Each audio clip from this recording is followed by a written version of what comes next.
첫째는 그럴 위험이 있다. 그렇다가 아니라 그런 쪽으로 조금씩 가고 있다. 이렇게 말할 수 있어요. 지금 한국에 있어서의 정치적 갈등은 길거리에 모여가지고 숫자가 누가 많으냐 이걸 가지고 이제 세력 대결을 한다 이거예요. 이쪽이 숫자가 많으면 지지가 이쪽이 많나 보다. 저쪽이 숫자가 많으면 저게 지지가 많나 보다. 근데 그게 뭐 10만 명이 모였다 하더라도 대한민국 5천만 명 중에 어때요? 숫자가 얼마 안 되죠. 그게 국민의 이사를 반영할 수는 없습니다. 100만 명이 모였다 하더라도. 그러나 이제 나머지는 아무리 많아도 이게 어떤 증표로 계산이 안 된다 이거예요. 그러나 길거리에 모인 사람은 몇 명이 모였다 하고 드러난다, 표현이 된다 이거예요. 그러니까 그게 소수라 하더라도 조직화가 돼가 세력화가 돼가 길거리에 모이면 사람들이 저게 다수인가 보다 하는 이런 이미지를 갖게 된다. 그래서 지금 세대계를 양쪽에서 하고 있는 거예요. 어떤 것은 찬성하는 집회에 사람이 모일까? 반대하는 집회에 많이 모일까? 반대한다는 것은 굉장한 분노와 저항심이 있기 때문에 결집력이 강하고, 찬성하는 것은 좋은 일이지만 이게 별로 결집력이 없어요. 그러니까 옛날에는 주로 찬성 집회를 보수가 하고 반대 집회를 진보 세력들이 했죠. 그러니까 막 굉장한 결의를 가지고 열정적으로 참여하고 이랬는데 지금 상황은 뒤바뀌었어요. 찬성을 진보 세력들이 하는데 막 처음에 꽉 나왔다가 상황이 개선되니까 참여 안 해도 뭐 될 것 같으니까 줄어들고, 이쪽은 이제 막 악을 쓰고 참여하니까 이제 숫자가 점점 늘어서 이제 길거리에 이 숫자는 거꾸로 우리 역사에서 어쩌면 처음인지도 모르겠어. 보수가 더 많은 이런 지금 현상을 보였고, 옛날에도 뭐 지 뜻대로 안 되면 막 회사 습격하고 학교 막 봉쇄하고 막 쳐들어가고 학생들도 그렇게 했지 않습니까? 그죠? 그래도 진보 세력은 막 법원을 습격하고 이렇게까지는 안 했어요. 미문화원은 들어갔지만. 근데 이제 헌법기관, 사법기관에 막 쳐들어가는. 그러니까 이거는 국가 질서를 근본적으로 부정하는 행위, 대한민국 자체를 부정하는 행위하고 같다는 거죠. 즉, 대한민국 자체를 부정하는 행위가 막 일상화되기 시작하면 그 다음에 이제 대한민국 법 질서로는 통제가 안 된다. 이게 바로 폭력 행위로 나타난다는 거예요. 판결한 판사를 잡아가지고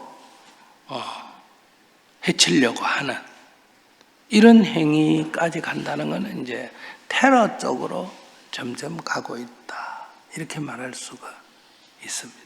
그래서 지금 질문자가 우려하는 양상이 일부 증표가 나타나고 있다. 이렇게 되면 이제 폭력 행위가 나타납니다.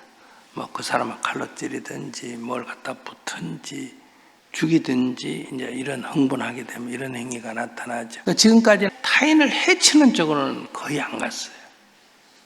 이제 이번에 이런 사건이 생겼죠.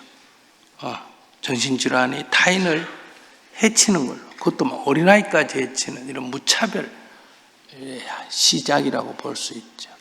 그것처럼 폭력 행위가 이렇게 가는 것은 좀 염려를 해야 할 것이다. 즉 조짐이 시작이 됐다. 이렇게 말할 수가 있다.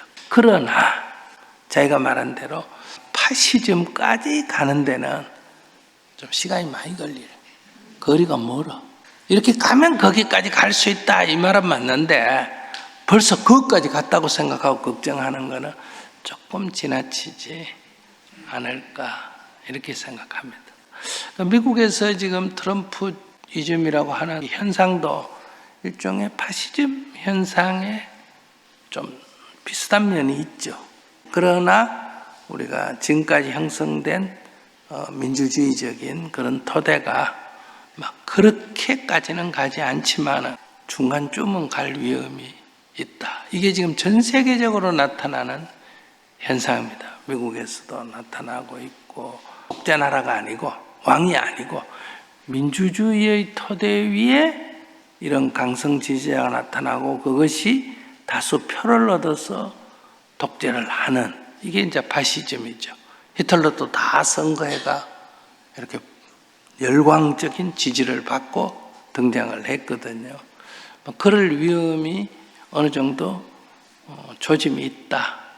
이건 동의합니다. 그러나 그렇게까지 간다는 것은 저는 아직 한국 사회의 여러 상황이 막 그렇게까지는 가지 않지 않을까.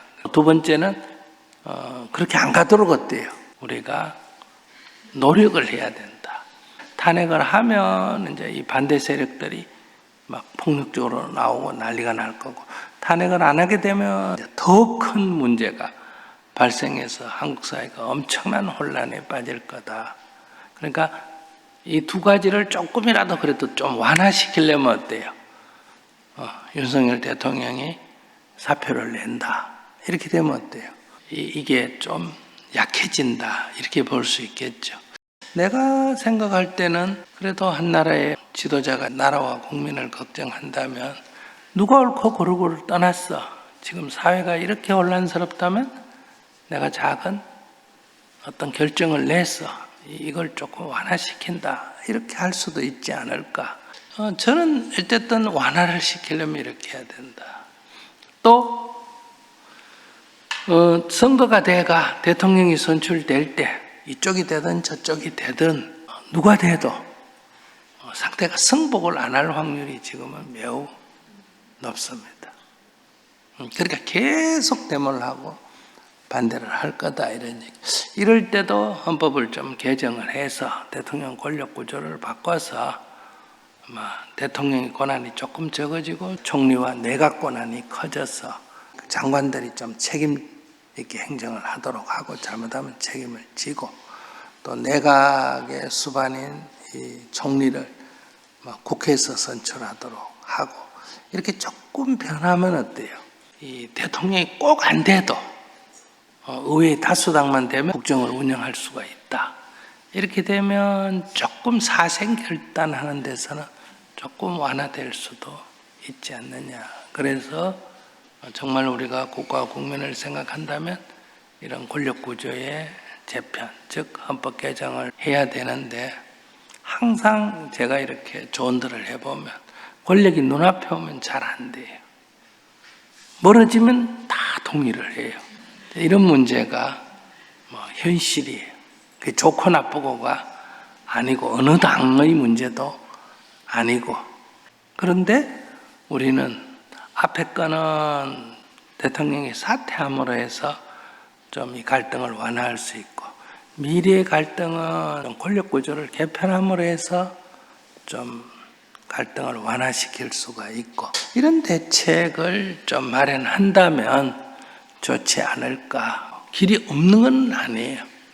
길은 있지만은 그 길을 갈 거냐 하는 것은 우리가 선택해서 하는 거다. 그래서 그런 위험은 있지만은 그렇게까지 걱정할 정도는 아니다. 지난 역사를 볼 때는 어느 정도 이번 국면을 넘어가면서 좀 극복하지 않겠나. 그러나 세계 전체 흐름은 그런 국면으로 가고 있는 중이다. 이렇게 말씀드리겠습니다.